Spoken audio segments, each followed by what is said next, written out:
అన్న నువ్వు బయటికొచ్చినాక చాలా వీడియోలు జూషే ఉంటావు సోనియా గురించి. అవునవునవును. అంటే రకరకాలుగా మాట్లాడుతా ఉన్నారు బయట నిజంగానే. అంటే జనాలు. చూసి యాస్ ఎ ఫ్రెండ్‌గా నేను చాలా ఫీల్ అయినా. ఆ!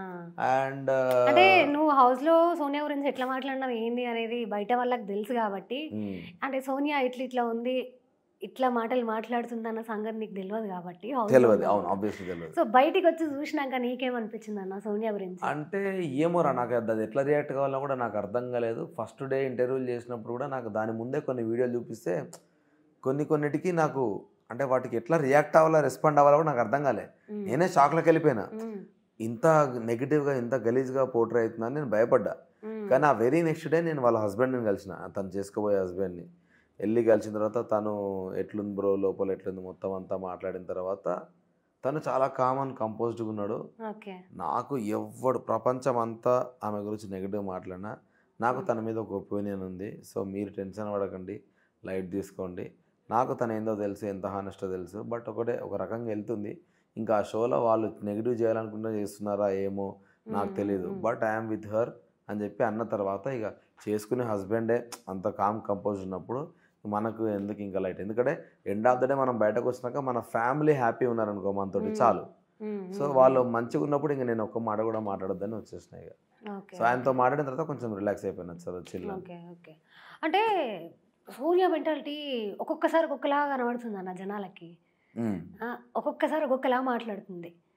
అంటే అంటే తన మెంటాలిటీ ఏంటి మీకంటే ఎప్పటినుంచో తెలుసు సో, అని నాకు అంటున్నారు తెలిసిన గదా! మెంటాలిటీ ఏందంటే సోనియా ఒక పాయింట్ నమ్మిందనుకో, దాని మీద ఫైట్ చేస్తది పాయింట్ నంబర్ 1. హ్మ్. హ్మ్. రెండోది ఆమె ఎవరితోడైనా క్లోజ్ అయిందనుకో, ఒకవేళ వాడెందుకో రాంగ్ ఎళ్తున్నట్టు ఆమె మైండ్ సెట్ కనిపించినా గూడా ఆమె ఇన్‌ఫ్లుయెన్స్ చేస్తది. హ్మ్. సోనియా చేస్తది ఇన్‌ఫ్లుయెన్స్ డెఫినెట్‌గా. అంటే తన పెరిగిన ఎన్విరాన్మెంట్ అదే. ఆమె లెక్చర్స్ ఇస్తా ఉంటది ఎక్కువ. సో, హ్మ్. ఇట్లాంటియి ఆళ్ళకి అలవాటైనోళ్ళేందంటే, అరే! ఇది తప్పు చేస్తున్నావురా చెప్పే అలవాటు ఆటోమేటిక్‌గా బై డిఫాల్ట్ ఉంటది. హ్మ్. సో, హ్మ్. అట్లా చేస్తా ఉంటది. సో, అవి నేను ఆ అగ్రెషన్ ఇక్కడ కూడా చూస్తున్నా. కానీ హౌస్‌కొచ్చేసరికి గేమ్ పరంగా షీ ఈజ్ మెంటల్లీ స్ట్రాంగ్‌గా ఆడుతుంది. కానీ హ్మ్. ఫిజికల్లీ ఇంకా ఆడాలన్నది నా పాయింట్. ఓకే. ఇంకెక్కువ ప్రూవ్ చేసుకోవాలి ఫిజికల్ టాస్క్‌లల్ల. కొంచెం హ్మ్. హ్మ్. అక్కడక్కడ డౌన్ అయింది. స్నేల్ టాస్క్ ఆడింది కానీ మిగతావి కొన్ని డౌన్ అయింది. హ్మ్. అండ్ చీఫ్ దాంట్లో కూడా కొంచెం డౌన్ అయింది కాబట్టి అయ్యి హ్మ్. ఉండాలి. హ్మ్. బట్ ఆ మాట్లాడే విధానం ఉంది కదా! సో, ఆ ముందు నుంచి కూడా అంతే ఆమె. ఒక పాయింట్ ఓకే. నమ్మిందంటే అది ఏమన్నా ఆ పాయింట్‌ని వదిలిపెట్టదు. ఓకే. అది ఓకే. ఎట్లనన్నా గాని మాట్లాడతది. సో, నాకు తెలుసు కాబట్టి నేను అందుకే చాలా సార్లు ఎక్కువ రియాక్ట్ కాలే వాటిపైన. And okay. నేను చెప్తుండే గూడా, "అరేయ్! నువ్వు గట్టిగా అరుస్తున్నావు. ఆ! అప్పుడు పాయింట్ ముందుకెళ్ళదు. నీ అగ్రెషన్ ముందుకెళ్తది. సో, పాయింట్ ముందుకెళ్ళి కొంచెం అగ్రెషన్ వెనక్కెళ్ళి సాఫ్ట్‌గా మాట్లాడు. హ్మ్. ఇంకా ఎక్కువ కన్వే అయితది నువ్వు చెప్పాలనుకున్న పాయింట్" అని చాలా సార్లు చెప్పిన. ఓకే. హ్మ్. ఓకే. అండ్ అట్లనే ఆహ్, 'యష్మి' నిన్న జరిగిన నామినేషన్ ఎపిసోడ్ మీరేమన్నా జూషిర్రా? చూడలే. చూడలేదా? అయితే సోనియా ఒక పాయింట్ ఏమనిందంటే వీళ్ళిద్దరు ఏదో నామినేషన్ రీజన్ చెప్పుకున్నారు.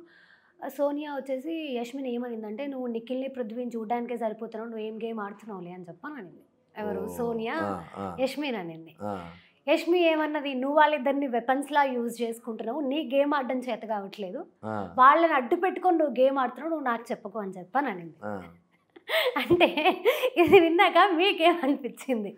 సీ బేసికల్లీ ఇయన్నీ ఎందుకొస్తాయో తెలుసా? ఆ! ఇప్పుడు సోనియానేమో పృథ్వీతో సోనియాకున్న బాండింగ్‌లో ఎట్లా అంటే, సోనియా పృథ్వీని వాడు ప్రేమతో చెప్తే వింటాడు. కోపంగా చెప్తే వాడు ఇంకా యారగెంట్ అయితాడు గానీ, మన మాట వినడు. సో, పృథ్వీ మెంటాలిటీ అది అని సోనియా గట్టిగా బలంగా నమ్మింది కాబట్టి, హ్మ్. వానికి ఏం చెప్పినా స్లోగా చెప్తా ఉంటది. హ్మ్. నా పాయింట్ ఏందంటే, అన్నీ మనం చెప్పకూడదు. వాళ్ళు కూడా స్వతహాగా తెలుసుకొని ఆడాలి. హ్మ్. చిన్నపిల్లలు కాదు ఎవరు. సెల్ఫ్ రియలైజ్ అవ్వాలి. ఎన్ని రోజులు నువ్వు కూడా చెప్తావు. నువ్వు చెప్తా ఉంటే వాడు ఇంకా ఇగ నేను బానే ఉన్నా అనుకోని ఇంకా వైల్డ్‌గా అయితాడని చెప్పి నేను సోనియాతో చాలా సార్లు మాట్లాడుతా ఉండే. ఓకే. సేమ్ స్పేస్ నిఖిల్ ఒక సర్టెన్ స్టేజ్‌లో చాలా ఎమోషనల్ అయిపోయిండు. హ్మ్. ఒక సెకండ్ వీక్‌లో చాలా ఎమోషనల్ అయిపోయి డౌన్ అయిపోయినప్పుడు సోనియా, నిఖిల్ మధ్యలో చిన్న గొడవ అయింది. "నువ్వు ఇట్లా ఎమోషనల్ వీక్ ఉంటే అసలు నేను నీతో ఆడను" అని చెప్పి తిట్టింది. అయినా వాడు ఎమోషనల్‌గా ఉన్నాడు. సో, హ్మ్. అప్పటినుంచి నిఖిల్‌కి నా గైడెన్సే అవసరం ఉంది అనే ఇంటెన్షన్‌లో తను కూడా ఫీల్ అయింది.